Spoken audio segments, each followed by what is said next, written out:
नमस्ते। मैं डॉक्टर योग सुशीला योगाचार्य फेसबुक के लाइव सेशन में आप सभी का स्वागत करती हूँ। और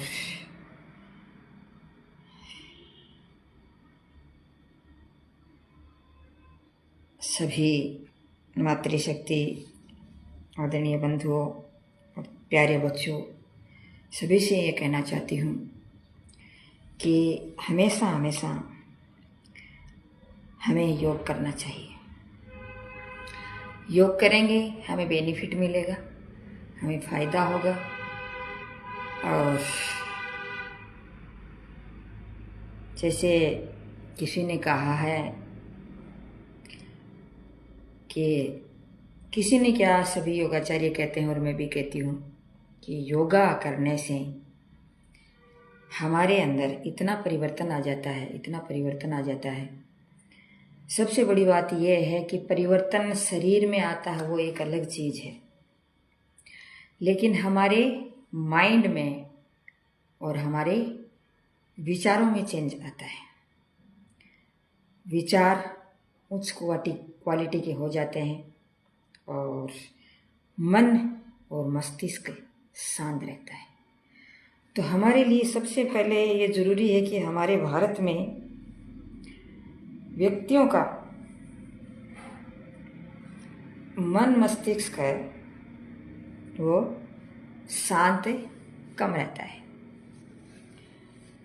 और भारत में क्या, विश्व में भी हमें ये मन है वो शांत नहीं है। लोग क्या करते हैं, हास्य केंद्रों में जाते हैं, योगा केंद्रों में जाते हैं और छोटी छोटी चीज़ों में खुशी ढूंढते हैं। और छोटी छोटी चीज़ों में खुशी ढूंढने का मतलब वो है कि वो सक्रिय हैं। जो छोटी छोटी चीज़ों में खुशी ढूंढते हैं वो सक्रिय हैं। कहीं दूर जाने की ज़रूरत नहीं है, खुशी अपने अंदर ही है। हम अपने मन को बनाएंगे वैसा ही हो जाएगा। जैसे हम कोई समस्या आई हमें, इस समस्या में डूब जाते हैं और हम क्या करते हैं, चिंतित हो जाते हैं। और चिंता आपको पता ही है, एक तनाव है, चिंता है, ये बीमारियों की जड़ है। तो इसमें डूब जाते हैं तो हमें अवसाद में आ जाते हैं और हमें दिक्कत पैदा होना शुरू हो जाती है। और वो अवसाद लंबे टाइम तक जब चलता है तो दिक्कत होना शुरू हो जाता है। माइंड खराब हो जाता है, शरीर खराब हो जाता है, हमारे प्रत्येक ऑर्गन्स खराब हो जाते हैं। और इसको ठीक करने के लिए हमें योगा में जाना बहुत ज़रूरी है। अपने आचार विचार बदलना बहुत ज़रूरी है, हमारे आहार विहार भी जरूरी है। अगर ऐसा हम नहीं करते हैं तो दिक्कत पैदा होती है। तो हमें ये करने के लिए योग तो करना ही पड़ेगा। तो अलग हमें कहीं जाने की जरूरत नहीं पड़ी। हम खुद अपने आप में संपूर्ण हैं, संपूर्ण मानव बने। संपूर्ण मानव जब हम बनेंगे तो न तो हमें इंटरटेनमेंट करने की कहीं ज़रूरत पड़ेगी, न हमें कोई स्वास्थ्य के लिए कहीं जाना पड़ेगा। हाँ, इतना ज़रूर है, जैसे मैं मान लो योगा पहले करती थी शुरुआत में, और मुझे ज्ञान नहीं था योग के बारे में, मुझे जो नॉलेज नहीं था, तो इस नॉलेज में न होने की वजह से हम क्या गलत कोई चीज़ अपना लेते हैं। इसके लिए हमें जाना ज़रूरी होता है। और वो चीज़ जब हम सीख लेते हैं, जैसे मान लो संगीत है, संगीत के ट्रिक्स हम सीख लेते हैं, योगा के ट्रिक्स हम सीख लेते हैं, जीवन जीने की कला जब हम सीख लेते हैं और हमारे विचार हैं वो पुष्ट हो जाते हैं, तो हमें डिमोरलाइज होने की कभी भी ज़रूरत नहीं पड़ेगी। तो मैं सभी से ये आग्रह करती हूँ, अनुग्रह करती हूँ और कि आप योगा शुरू करें। टाइम पास करने के लिए नहीं, योग को जानने के लिए, योग को पहचानने के लिए, अपने शरीर को पहचानने के लिए, हमारे अंदर जो मौन है, जो प्रेम है, उसे पहचानने के लिए। मौन क्या है? प्रेम है। आपने कभी देखा होगा जैसे जो व्यक्ति मौन रहता है वो मतलब ध्यान और प्रेम में रहता है। अपने आप को जानेंगे, अपने आप में खो जाएंगे तो हम मतलब स्वस्थ रहेंगे। कहीं बाहर प्रेम और ये चीज़ ढूंढने की ज़रूरत नहीं होती है हमें, हमारे अंदर ही सब कुछ है। तो कहते हैं ना, मौन जितना हम रहेंगे तो जैसे वो बहुत बड़े ऋषि महर्षि हैं, वो तो ये कहते हैं कि मतलब मौन रहेंगे, बोलेंगे नहीं, हम कम बोलेंगे तो हमारी एनर्जी है वो वेस्ट नहीं होगी। और बोलेंगे अनसंट बोलते जाएंगे या किसी के अंदर फंसते जाएंगे या किसी से ऊपर गुस्सा करते जाएंगे और मतलब हम अपने स्वास्थ्य को खराब कर लेंगे, अपनी एनर्जी को खत्म कर लेंगे। अपनी एनर्जी को ख़त्म करना है तो अपनी सफलता को प्राप्त करना है। सफलता को प्राप्त करने के लिए हमें एनर्जी को बचाए रखना है। तो मैंने तो योग में आने के बाद में यही सीखा है।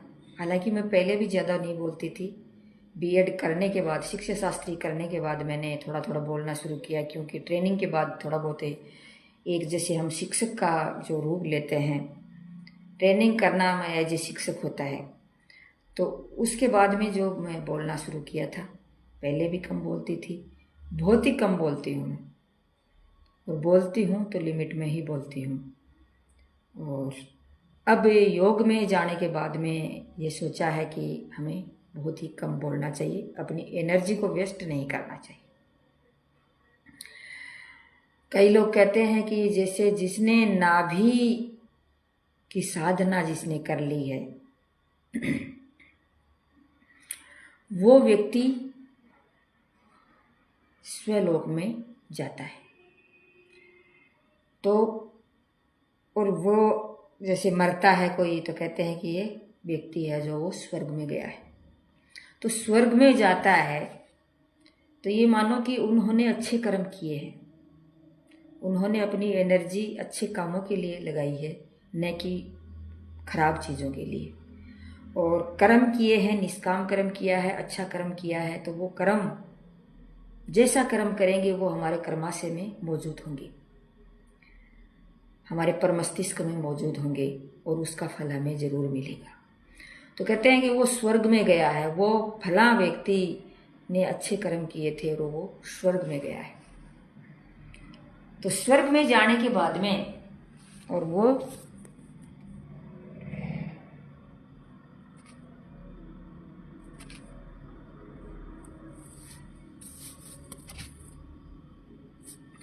स्वर्ग में जाने के बाद में क्या करता है कि व्यक्ति को कहते हैं कि स्वर्ग में जाने के बाद में भगवान मिल जाता है, लेकिन स्वर्ग में जाने के बाद में अच्छे जो कर्म करता है भगवान नहीं मिलता। वो क्या है कि वहाँ उन स्वर्ग में उन कर्मों का आनंद लेकर के और फिर वो वापिस जन्म लेता है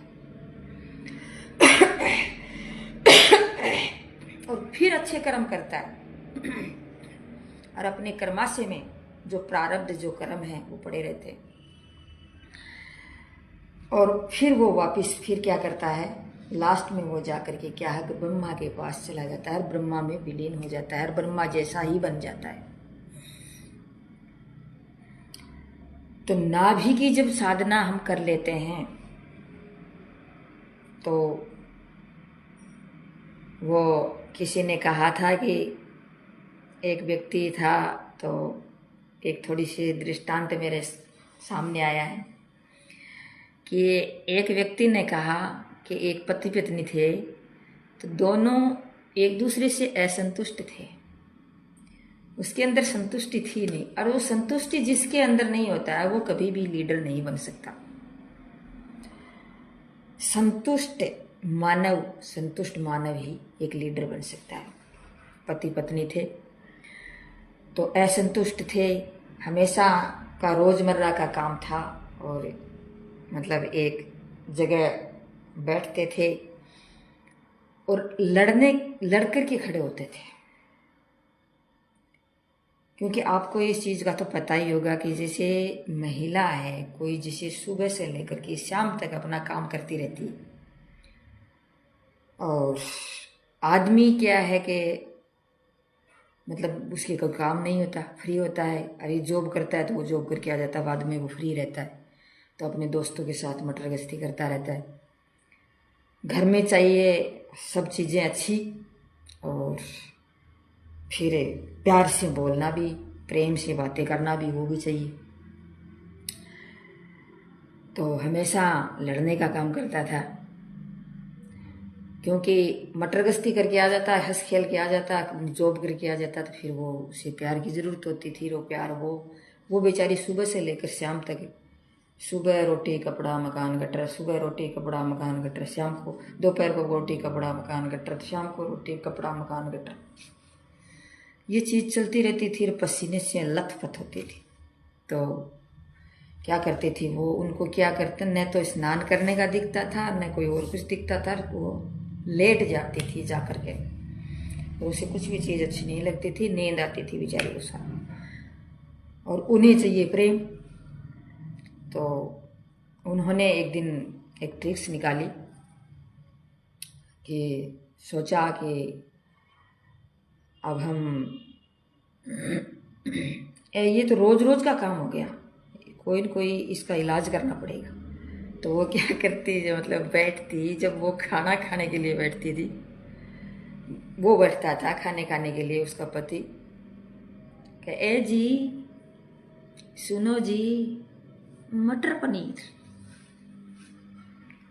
ए जी सुनो जी, खाना खाओगे क्या, खिलाते हो।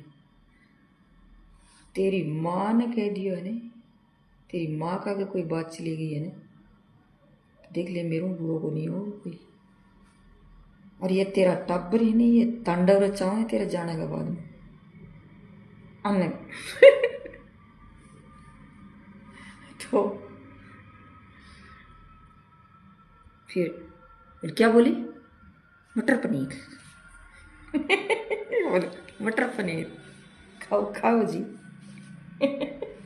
ऐसे करते करते वो रोज रोज का काम हो गया, वैसे ही करते। तो उन्होंने कहा, अरे देवी तू कहना क्या चाहती है अरे देवी तू कहना क्या चाहती है, तू बता तो सही कॉमेडियन हो बता तो सही, तू कहना क्या चाहती है बोले मटर पनीर, मटर पनीर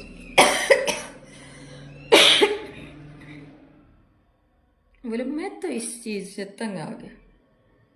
तो वो भी तो बेचारी तंग आती है, अरे तो मेरा क्या, फिर मैं भी तो तंग होती हूँ। बोले लक्ष्मी बता बात क्या है। फिर ऐसे करते करते वो सारे दिन भर उनका टाइम वो क्या है होता था कि खाना खाता नहीं, तभी वो कहती, क्यों उनको क्या है कि खाने खाने के लिए, मटर गश्ती करने के लिए टाइम, और खाना खाता है तो वो मतलब मस्त रहना चाहता, मतलब इस चीज़ उनकी क्या पड़ी है उनको।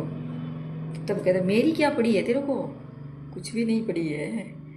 तब क्यों, तो मैं इस पर ये एक उदाहरण इसलिए देना चाहती थी कि खाने पर ज़्यादा ध्यान देते हैं, खाते हैं मस्त हो जाते हैं, पेट पर हाथ फेर के वाह मज़ा आ गया, तो वो उसी पर अटैक करती है। तो वो आपको मैंने भी एक उदाहरण दिया था पीछे, जैसे खान सर हैं वो कहा करते हैं कि महिलाएं क्या करती हैं, अपने पति को बुलाती हैं कि वो तंग आ जाती है उससे बहुत ज़्यादा। तो करती हैं कि घर पे आता है जना कहते, घर पे आने पर गए क्या कहते, केकरा हो मुझे दे, मतलब अंदर पड़ता है घुस के, गुस्सा करता है। लेकिन ये कह देना ए जी सुनो जी, तो ये खान सर कहते हैं कि ए जी मतलब अरे गधा, सुनो जी सुन रहे गधा, इस प्रकार से वो कहती हैं मटर पनीर, मटर पनीर। फिर कहती हैं कि मटर पनीर खाओ। तो मैं यहाँ पर ये कहना चाहती हूँ कि हमारा देश है वो इन दुनिया में और इस देश को अगर निर्माण करना है तो पति पत्नी एक प्रथम रिश्ता है जिसको बनाए रखना बहुत ज़रूरी होता है। वो चाहे कैसे भी बनाए अपन, वो रिश्ता मजबूत होना बहुत ज़रूरी होता है। तो उस रिश्ते से इस देश का निर्माण होता है और देश को अगर बचाना है हमें तो इस रिश्ते को बचा करके हमें रखना पड़ता है। और वो संतुष्ट होंगे तो इस देश का निर्माण होगा और प्रत्येक मानव, प्रत्येक पुरुष और प्रत्येक लेडी इस देश का लीडरशिप और नेतृत्व कर पाएंगी। इनके लिए ये बहुत ज़रूरी है। अगर ऐसा हम नहीं करते हैं तो दिक्कत पैदा हो जाती है। तो इस देश के निर्माण के लिए ये प्रथम रिश्ता बहुत मजबूत होना बहुत ज़रूरी है। तो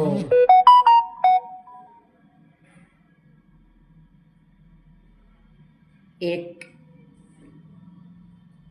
वो आपने देखा भी होगा कि जैसे जब भी घर को संभालने का काम, घर का पूरा काम करने का जिम्मा है वो महिला के हाथ में होता है। अगर 1-2 दिन भी वो अगर पीर चली जाती है तो उनकी दिक्कत होने लग जाती है। उनका तौलिया उसे नहीं मिलता है, जुराब एक मिल जाता है, एक नहीं मिलता है, उसके कपड़े हैं वो पड़े रहते हैं, कोई धोता नहीं है, मैल से सड़ने लग जाता है और जीना हराम हो जाता है। और कहता है कि पीर चले गए, घर की ज़रूरत वो नहीं है, ये नहीं है, वो नहीं। तो मैं कहती हूँ सभी से, अगर उनकी इतनी घर में आवश्यकता है, देश में इतनी आवश्यकता है, तो उसे भी खुश रखने का आप सभी को अधिकार होता है। पुरुष लोगों को इस पुरुष प्रधान देश में इस महिला जो महिला के कारण इस देश का विकास हो रहा है, सारा काम चल रहा है। जैसे एक महिला सुबह जैसे काम को छोड़ दे, सुबह सोएगी, शाम तक सोती रहेगी, तो बताओ घर का काम चल सकता है क्या? बच्चे से लेकर के, रोटी से लेकर के, बर्तन से लेकर के, घर की साज सज्जा से लेकर के, घर का चीज़ को व्यवस्थित करने से लेकर के, मतलब जो चीज़ पड़ी हैं, जैसे किसी के गुण न लग जाए, रजाई है वो ख़राब न हो जाए और नहीं जाए, इनको हम जब देखें तो ये अमेरिका में 2.5 लाख रुपए पेमेंट बनता है महीने का। तो नौकरी से इसको हम तोल नहीं सकते। इसलिए ही बहुत से लोग महिलाओं को क्या करते हैं कि हमें नौकरी नहीं लगाना, हमें घर का काम ही करवाना है। क्योंकि उनको ये पता होता है कि हम नौकरी करवाएंगे और घर का काम करवाएंगे, तो अगर नौकरी करेगी तो घर का काम नहीं करेगी तो हमारी समस्या आ जाएगी। पुरुष लोग ये सोचते हैं कि हमें समस्या आ जाएगी। लेकिन दूसरा, ये तो एक मतलब वो पखा है, एक पहिया बताते हैं, जैसे एक भाग है। दूसरा भाग ये भी तो सोच सकते हैं हम कि मतलब अगर वो सर्विस करेगी तो उस सर्विस में वो काम करेगी और घर पे आकर के काम करेगी। आदमी भी सर्विस में काम करता है और घर पे आकर भी काम करता है, घर पे आकर काम नहीं करता है। तो वो आदमी जब वो सर्विस करके आई और घर का काम अगर वो बटा ले तो दिक्कत कहाँ की है? कोई दिक्कत नहीं है। आपके घर में अगर दोनों जॉब करते हैं, एक व्यक्ति को अगर 50,000 मिलते हैं तो दूसरे व्यक्ति को भी 50,000 मिलेंगे। आज इस युग में, इस आधुनिक युग में एक व्यक्ति जॉब करता है तो उसका घर चलना मुश्किल हो गया है इस महंगाई के दौर में। एक व्यक्ति जब जॉब करता है तो घर का काम चलना बहुत मुश्किल हो जाता है। उसको क्या करना है, अपनी आवश्यकता की चीजें हैं उनको भी छोड़ना पड़ता है। 100 रुपये से नीचे कोई सब्जी नहीं है, तो सब्जी आदमी लेकर के आए, क्या करे? 20 रुपए की लेके आए तो वो पोषक तत्व की पूर्ति नहीं होगी, और ज़्यादा की लेके आए तो घर का वो मैनेज नहीं हो पाता, तो दिक्कत हो जाती है। इसलिए दोनों जॉब जरूरी होते हैं, दोनों व्यक्ति जॉब करने जरूरी होते हैं, तब जाकर के घर का काम चल पाता है। आवश्यक चीज़ें मतलब हमारी आवश्यक चीज़ें, रोटी कपड़ा मकान अच्छे से हम कर पाते हैं, अन्यथा हमें दिक्कत पैदा हो जाती है। तो इसलिए हमें ये चीज़ ज़रूरी है। तो मैं ये कहना चाहती हूँ कि मतलब दोनों संतुष्ट रहने बहुत ज़रूरी है, और दोनों को एक दूसरे का साथ देना ज़रूरी है। कि जीव वो है, पुरुष है, जीवी महिला है, तो दोनों के ज्ञान है, दोनों ही मतलब एक हैं। और वैसे देखें तो सोचते हैं कि ये हमारे अनुसार ही कोई काम चलता है, नहीं। एक है जैसे उससे वीडियो था, उसमें कहा कि भाई अपने दोनों जो एक जोड़ा है, एक पेड़ है, उनको हम खुश रहें वो और बनाए रखें। और अगर खुश नहीं रह रहे हैं, इसका मतलब क्या है? कहते हैं कि मेरे को सुकून नहीं मिलता, मेरे को मतलब चैन नहीं मिलता, मैं खुश नहीं रहता। तो खुश रहने का सटका उसके पास है, अपने अर्धांगिनी के पास। तो सटका इसके पास है, इसको खुश रख, इसको मस्त रख, तेरा घर चलेगा, तेरे बच्चे अच्छे का विकास होगा, और तू भी खुश रहेगा, तेरे को भी खुश करने का प्रयास करेगी। तो कहे तेरा भाग्य को सटको घटे है इकन है। वैसे ही मैं ये दृष्टांत इसलिए सुनाया था आपको कि वैसे ही हमारे स्वस्थ रहने का सटका कहाँ है? हमारी नाभि में है। तो हमें नाभि की साधना करनी चाहिए। तो इस नाभि की साधना जब हम करेंगे तो हम स्वस्थ रहेंगे और हमें समाधि की प्राप्ति होगी, हमें कैवल्य ज्ञान की प्राप्ति होगी, हमारी कुंडलिनी जागृत हो जाएगी। नाभि में है हमारी कुंडलिनी, जागृत हो जाएगी। तो चलो अब शुरू करते हैं योगासन।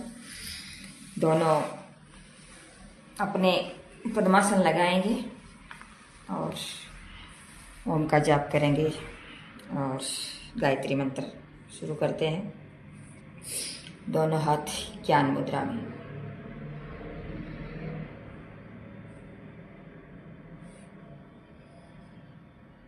गहरा लंबा श्वास लेंगे, 2-3 गहरे लंबे श्वास।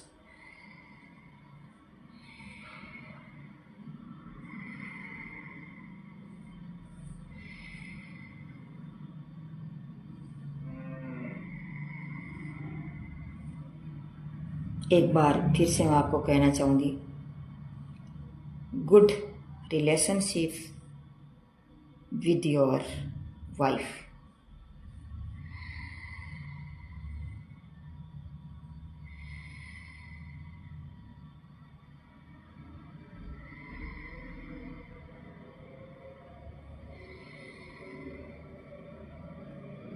शुरू करते हैं ओम चैंटिंग।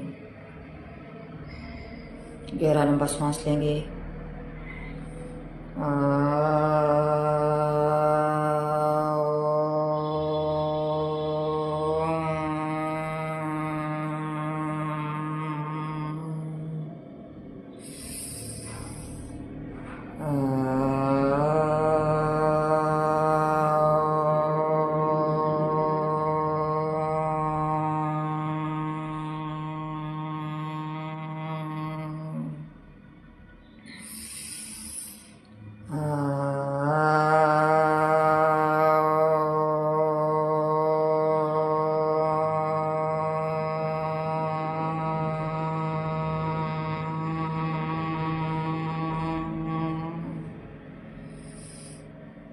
शांत स्थिति लेंगे। गायत्री मंत्र। ओम भूर्भुवः स्वः तत्सवितुर्वरेण्यं भर्गो देवस्य धीमहि धियो यो नः प्रचोदयात्। दोनों हाथों को रफ करेंगे। अपने हाथ जब गर्म होते हैं, हमारे हाथों में गर्माहट पैदा हो जाए, तो हमें अपने चेहरे पर और अपने पूरे अंगों पर ये गर्माहट, ताप और दाग पहुंचाने का प्रयास करें।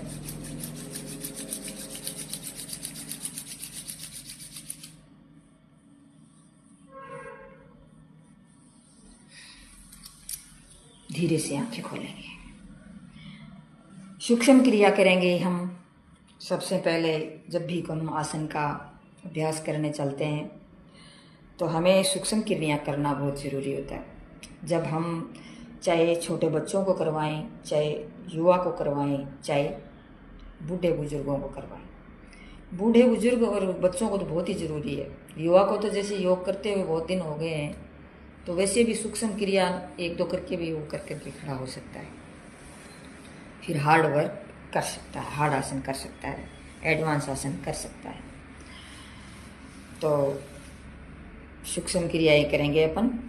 तो दोनों हाथ हमारे घुटने पे हैं और हथेलियाँ अपने घुटने पे रखेंगे। उनका पृष्ठ भाग ऊपर की तरफ रहेगा। अपनी गर्दन की एक्सरसाइज करेंगे शुरुआत से। श्वास भरते हुए ऊपर, इनहेल,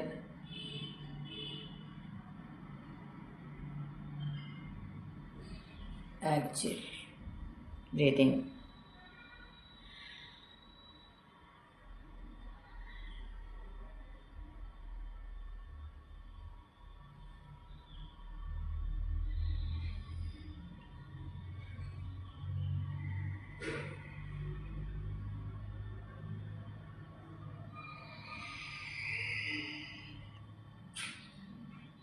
कंटिन्यूटी जारी रखें।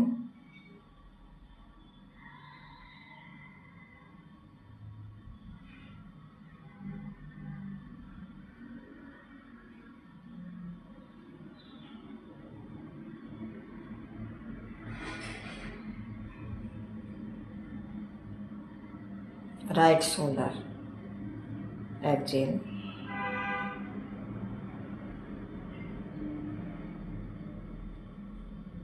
Inhale, breathing, exhale, breathing. Left shoulder,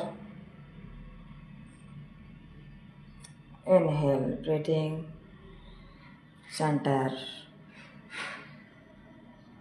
come back, exhale, right shoulder,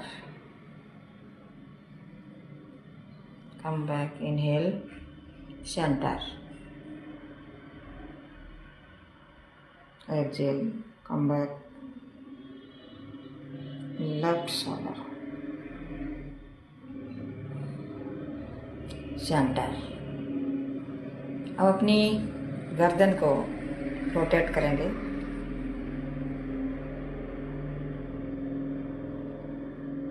round करेंगे।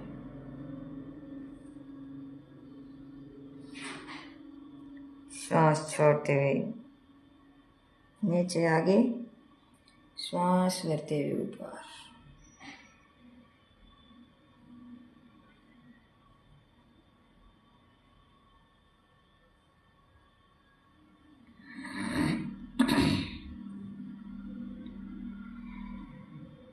दूसरी साइड, अदर साइड, नेक रोटेट।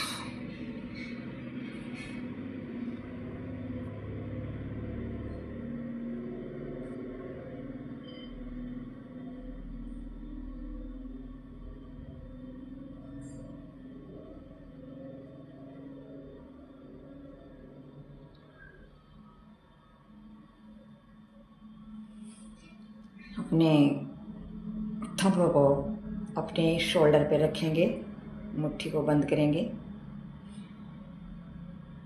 श्वास भरते हुए आगे ऊपर, श्वास छोड़ते हुए नीचे। इसमें क्या है कि थोड़ा सा हमें ध्यान रखने की ज़रूरत है। जैसे अब नस में थोड़ी सी दिक्कत हुई है मेरे, क्योंकि अब जैसे ये मेरा जो कुर्ता है, जैसे योग करते हैं तो ढीला ढाला कुर्ता होना चाहिए। अब ये टाइट है तो जैसे आगे जैसे इस करने से मैं दिक्कत हुई है, तो ये दिक्कत होती है, यही यहाँ से फिर नस ब्लॉक हो जाती है। तो इसलिए कहते हैं कि अपने कपड़े हैं वो बिल्कुल से लूज होने चाहिए, ढीले डाले। प्राय मैं ढीले ही रखती हूँ, लेकिन जैसे वीडियो वगैरह बनाती हूँ तब थोड़ा सा ये अलग से कोई कपड़ा पहन लेती हूँ, इसलिए ये होता है। अपने कंधों को रोटेट करेंगे आगे से पीछे की तरफ, फिर पीछे से आगे की तरफ। हमारी कोहनियाँ टच होनी चाहिए, हमारी एल्बो टच होनी चाहिए।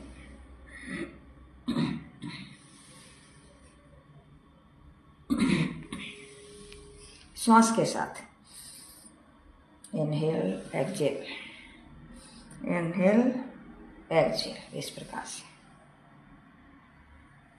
ऐसे करें। श्वास भरते हुए ऊपर, श्वास छोड़ते हुए नीचे, ऊपर नीचे, ऊपर नीचे।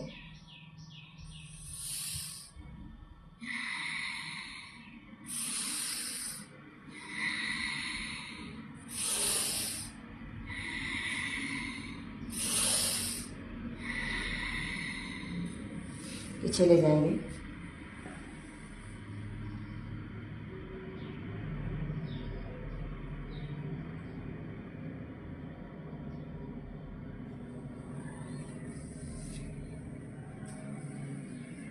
Other side.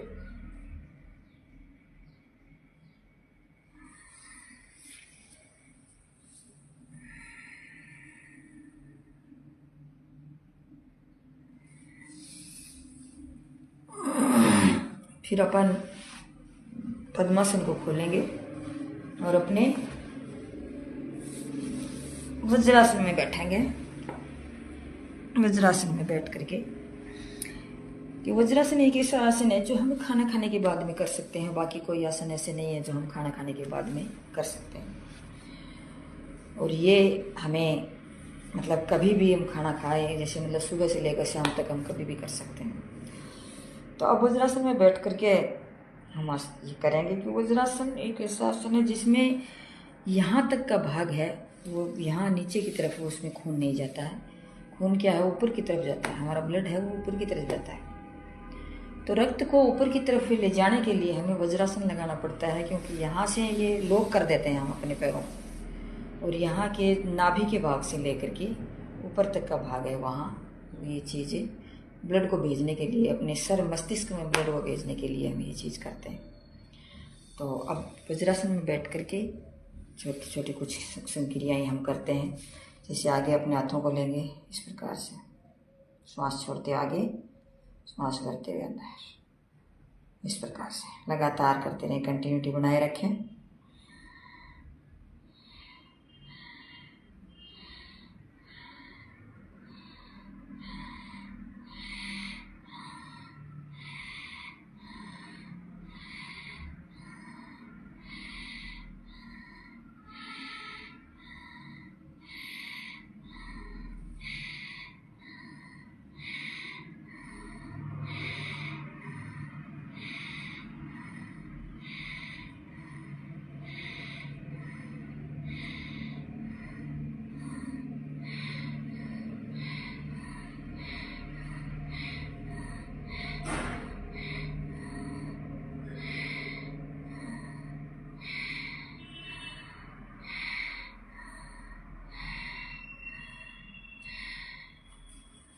इस प्रकार से हम करेंगे और हमारा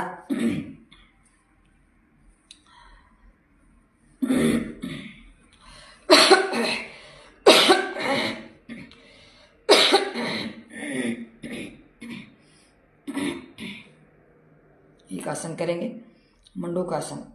दोनों हाथ हमारे सामने, मुट्ठी बंद करेंगे, अपनी नाभि पे सेट करें